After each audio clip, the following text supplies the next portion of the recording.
الرحيم الحمد لله الذي جعلنا من المتمسكين بولاية أمير المؤمنين ما شاء الله. اللهم إياك نعبد وإياك نستعين.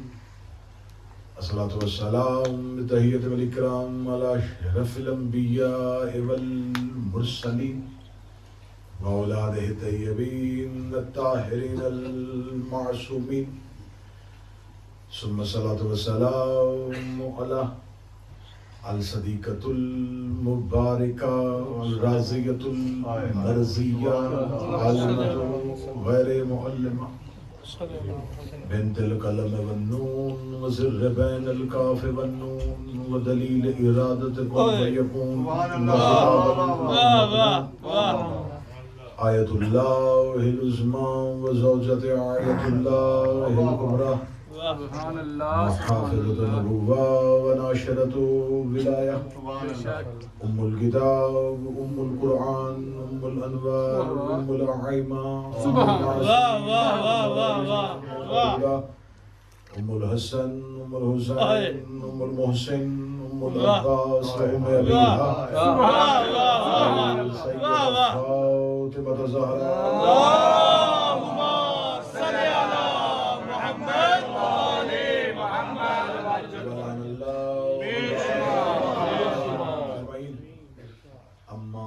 فقد قال الحق سبحانه وتعالى وفي كتابه المجيد وفرقان الحميد سبحان الله. بسم الله الرحمن الرحيم كل شيء أحسنه في إمام مبين بلند الصلوات اللهم صل على محمد وآل محمد وعجل. دعائے مالکان ذکر بندگان ذکر کا وارثان ذکر کی بارگاہ میں پیش ہونا قبول فرمائے. آمین. آقازادی آج کی اس مجلس کا انتظام کرنے والے اس مجلس میں شریک آپ تمام مومنین و مومنات کی جتنی شرعی حاجات ہیں میرا مولا اپنی بارگاہ میں مستجاب فرمائے. باب الحوائج آقا مولا سرکار موسی کاظم علیہ السلام کی عزت کے صدقے میرا مالک جو حاجات جو امیدیں جو حسرتیں جو آسیں دعائیں آپ اپنے ذہنوں میں سوچ کے بیٹھے ہیں وہ رزق کے متعلق ہیں، وہ شفا یابی کے لیے، وہ اولاد کے لیے، وہ مقلب القلوب والابصار وہ مدبر اللیل والنہار، اس باب الحوائج کی عزت کے ساتھ اس ذکر میں اٹھنے سے پہلے وہ دعائیں اپنی بارگاہ میں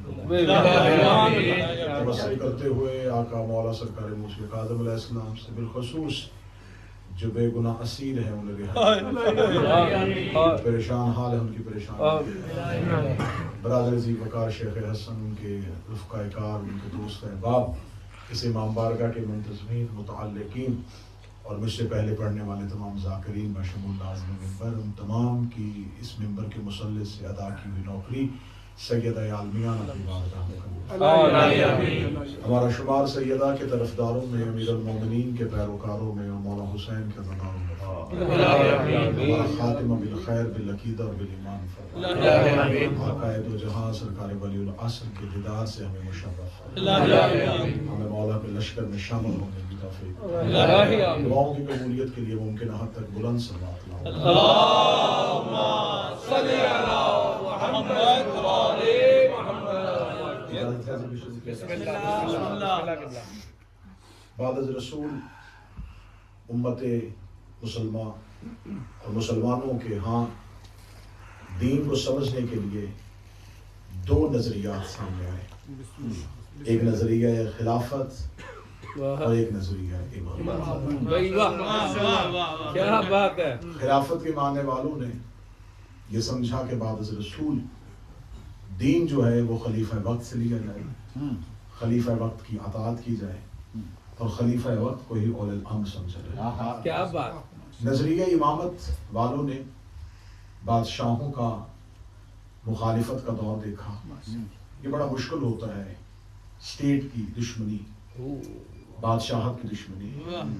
ہر دور کے بادشاہ کا سارا غم و غصہ امامت کے ماننے والوں کے اوپر، لیکن وہ ایک انچ بھی اپنے عقیدے سے پیچھے نہ ہٹے. انہوں نے کہا کہ بادشاہ وقت کی ہم اطاعت نہیں کریں گے، اطاعت صرف اور صرف اس نامزد کردہ امام کی ہے جسے اللہ نے بنایا ہے. سبحان اللہ سبحان اللہ. کیا بات. کیونکہ خلافت حکومت کا نام ہے, زمینی اقتدار کا نام ہے, زمینی تسلط کا نام ہے. انسانوں پہ حکمرانی کو خلافت کہتے ہیں. امامت کا اس چیز سے کوئی تعلق نہیں. سبحان اللہ. تاج, لشکر, اقتدار, عوام کا جمع غفیر, یہ کسی کے امام ہونے کے لیے ضروری نہیں ہے. واہ واہ واہ واہ. کیا بات ہے. کیونکہ اگر کوئی بادشاہ ہوتا ہے تو جب وہ قیدی ہو جاتا ہے تو اب وہ بادشاہ نہیں رہتا. نہیں واہ کیا بات ہے.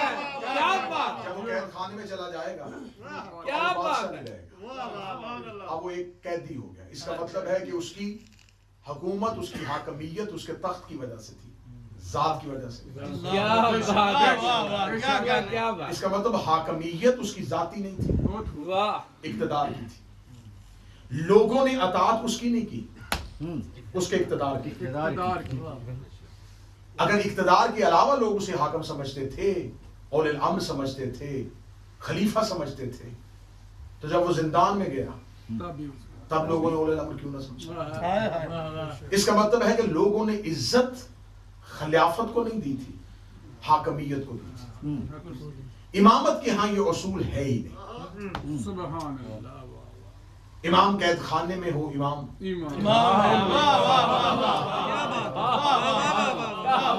امام منبر پہ ہو تو امام.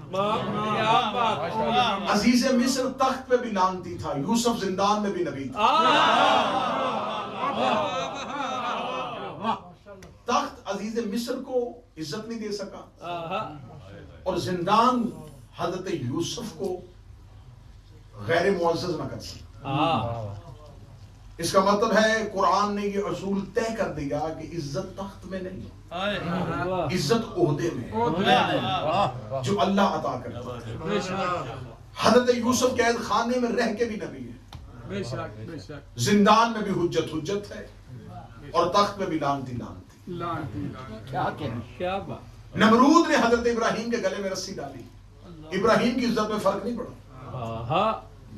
گلے میں رسی آنے سے ابراہیم علیہ السلام ہی رہا. چلو میں ایک اور لمحہ آگے جاتا ہوں. گلے میں رسی آنے سے ابراہیم کی عزت میں فرق نہیں ہوا, ہاں نمرود لانتی ضرور بڑھ گیا.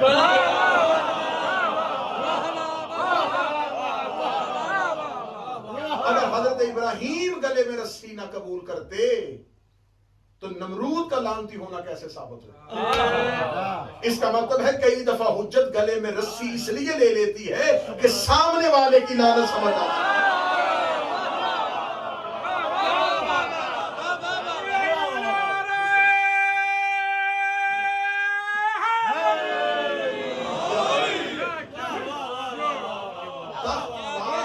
حکومت یہ ہمارے نزدیک کوئی اہمیت نہیں. ہم نہیں دیکھتے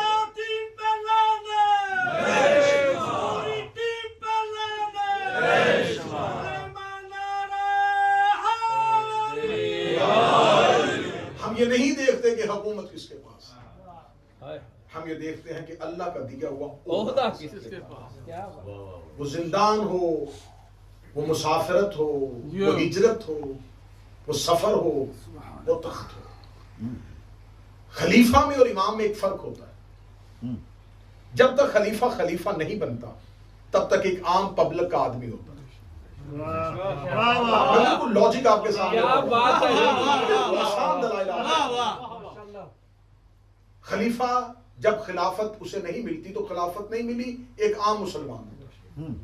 وہ گھر سے نکلتا ہے تو مسلمان ہوتا ہے, بازار میں آتا ہے تو ایک عام مسلمان ہوتا ہے, تخت پہ بیٹھتا ہے لوگ اس کی بیعت کر لیتے ہیں اور وہ خلیفہ ہو جاتا ہے. گھر سے نکلا تھا تو عام مسلمان, ایک عام پبلک کا آدمی تھا, بیعت ہونے کے بعد اب واپس گیا تو اب خلیفۃ المسلمین ہو گیا. اس کا مطلب اس کی عزت مرہون منت تھی لوگوں کی وجہ سے. لوگ بیعت نہ کرتے تو وہ خلیفہ. اس کا مطلب ہے کہ اس کی عزت اس کی ذات کی وجہ سے نہیں ہوئی, اس بیعت کی وجہ سے ہوئی جو لوگوں نے اس کی. گھر سے نکلا عام انسان, بیعت ہونے کے بعد گیا تو اب خلیفہ. امام گھر کے اندر ہو تب بھی امام ہے، اس کی بیعت نہ کی جائے تب بھی تمام بھی حجت ہے، واہ واہ واہ کیا امام بات ہے بیعت سے امام نہیں بنتا۔ واہ واہ واہ ہاں یہ ہوتا ہے کہ لوگ اسے اگر امام سمجھ کے اس کی بیعت کر لیتے ہیں تو لوگوں کا مزاج بدلتا ہے، امامت کا مزاج نہیں بدلتا۔ اب اتنا فرق ہے خلیفہ میں اور امام میں، بڑا آسان ترجمہ کرنے لگا، اسے میں سلیس کروں گا لیکن اسے سمجھیے گا۔ خلیفہ میں اور امام میں یہ فرق ہے کہ خلیفہ کو پبلک بدلتی ہے آہا واہ واہ واہ کیا بات ہے واہ واہ واہ اور پبلک کو امام بدلتا ہے۔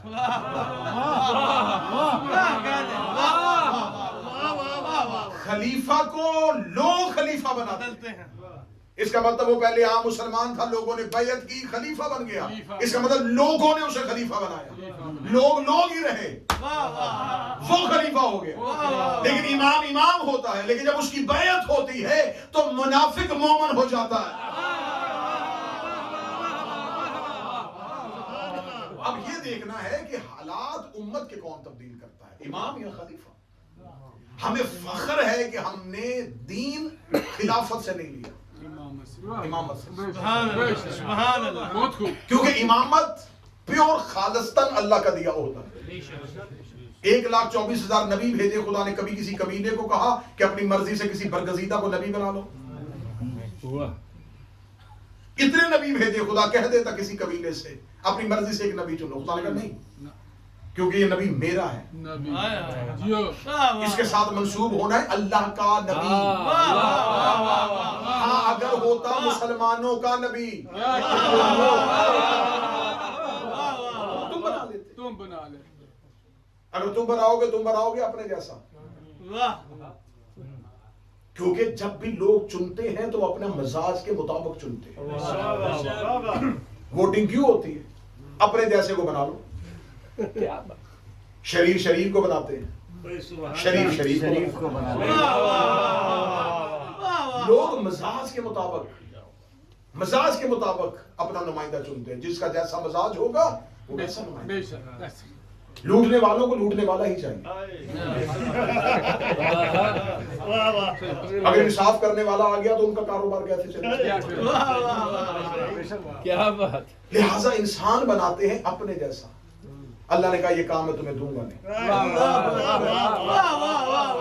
اگر میرا نمائندہ تم نے بنایا تو تم بناؤ گے اپنے جیسا، یہ کام میرے ذمہ رہنے دو، میں بناؤں گا اپنے جیسا۔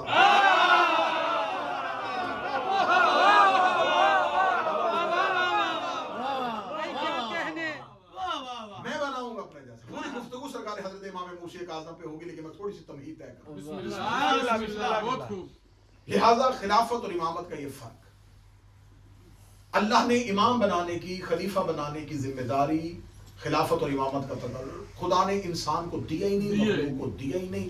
اللہ نے یہ نظام مکمل اپنے پاس رکھا، تم اسے مانو یہ تب بھی نبی ہے، نہ مانو یہ تب بھی نبی ہے۔ واہ واہ 80 بندوں نے کلمہ پڑھا، نون پھر بھی نبی تھا، ساری بستی مسلمان ہو جائے وہ پھر بھی نبی ہے۔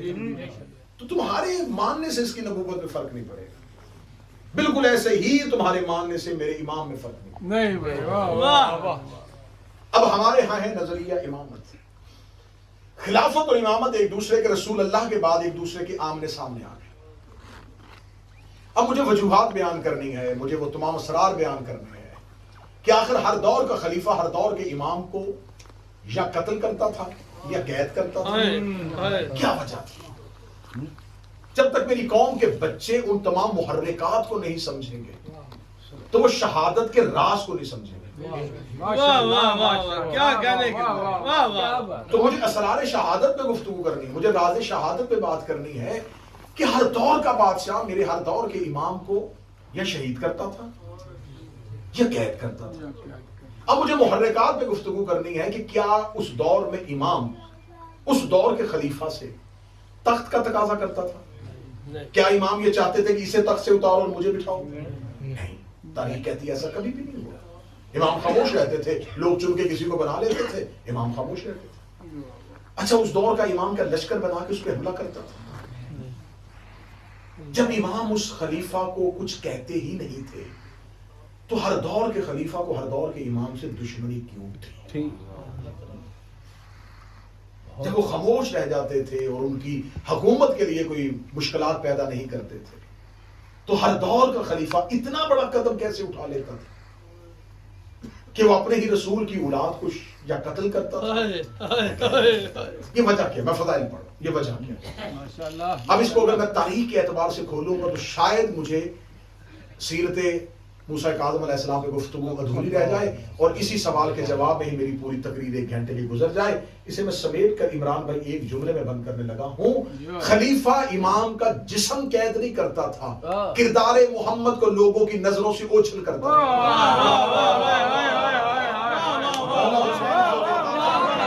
جملے کو سمجھ گیا ہے سیدہ؟ یہ بدن قید نہیں کرتے تھے،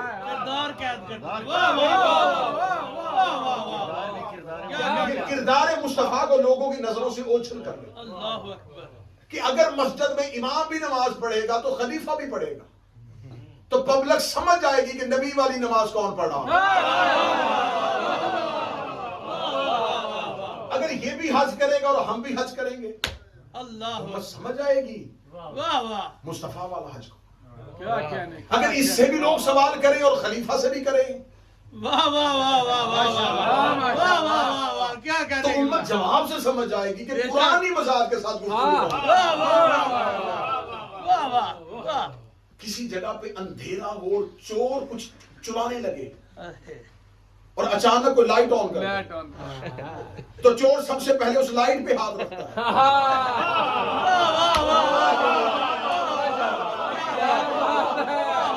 اس لیے اسے پتا ہے کہ اگر یہ روشنی جل گئی تو چہرہ پہچانا جائے گا۔ ہر دور کا خلیفہ امام کو قتل اس لیے کرتا تھا اگر اس کردار کا چراغ جل گیا تو ہمارے چہرے پہچانے جائیں گے۔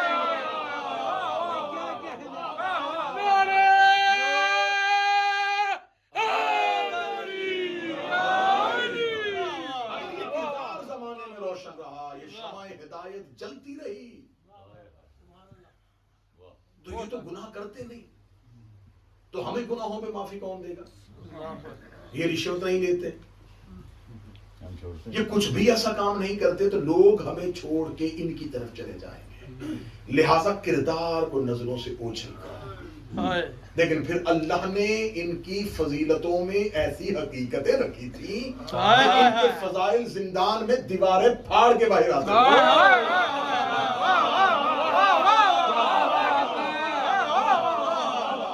اس لیے کہ سورج بادلوں میں چھپ بھی جائے، اس کی روشنی میں نہیں آتی، روشنی کو پھر بھی بکھیرا۔ 7ویں امام کی زندگی میں ایک لمبا عرصہ زندان کیوں گزرا؟ میں فضائل پڑھ رہا ہوں، لمبا عرصہ زندان کیوں گزرا؟ یہ وہ گوشہ ہے میرے 7ویں امام کی سیرت کا۔ ابھی میں نے لفظ کہا مومنین کی گریا بھی شروع، اس لیے کہ ہم نے اس موضوع کو ہمیشہ مصائب پہ پڑھا کہ ہمارے مولا پہ مرزا دبیر کا وہ شعر زندان میں جوانیوں پیری گزری، مولا پہ انتہائی اسیر۔ تو اگر ہم جب بھی پڑھتے ہیں تو ہم کہتے ہیں مولا کو بہت دیر قید رکھا، بہت دیر قید رکھا۔ آج مجھے گفتگو کرنے دیجئے گا کہ امام کی طویل قید کی وجوہات کیا تھا۔ مولا امیر المومنین کا جو دور تھا، یہ دور منافقین سے لڑتے ہوئے گزر گیا۔ مولا امیر المومنین کو منبر پہ بیٹھنے ہی نہیں دیا گیا، بساط علم بچھانے نہیں دی گئی۔ جمل سے واپس پلٹے تو سفین، 2 سال تک سفین کا انتظار فیصلے کا، پھر اس کے بعد نہروان، ادھر سے بغاوت، ادھر سے بغاوت، ادھر سے بغاوت، ادھر سے بغاوت، اندرونی سازشیں، ان ساری چیزوں نے مولا امیر المومنین کا دور گزار دیا۔ 11 ہجری کو رسول دنیا سے پردہ فرماتے، 40 ہجری کو علی چلے، پیچھے حضرت امام حسن علیہ السلام کا دور، وہ جو چھپ چھپ کے سازشیں کرتا تھا وہ تخت پہ بیٹھ چکا تھا۔ اس نے امام حسن علیہ السلام کو انصار سے جدا کر دیا اور امامت کو تنہا کر دیا۔ 50 ہجری امام حسین، امام حسن ظاہری طور پہ پردہ، دور آ گیا امام حسین کا۔ بہت بڑا خلافت نے قدم اٹھا لیا کہ امامت کے عہدیدار کو شہید کر دیا۔ اب اس کے بعد دور آیا سید الساجدین کا۔ اب دنیا میں ایک دفعہ یزیدیت کا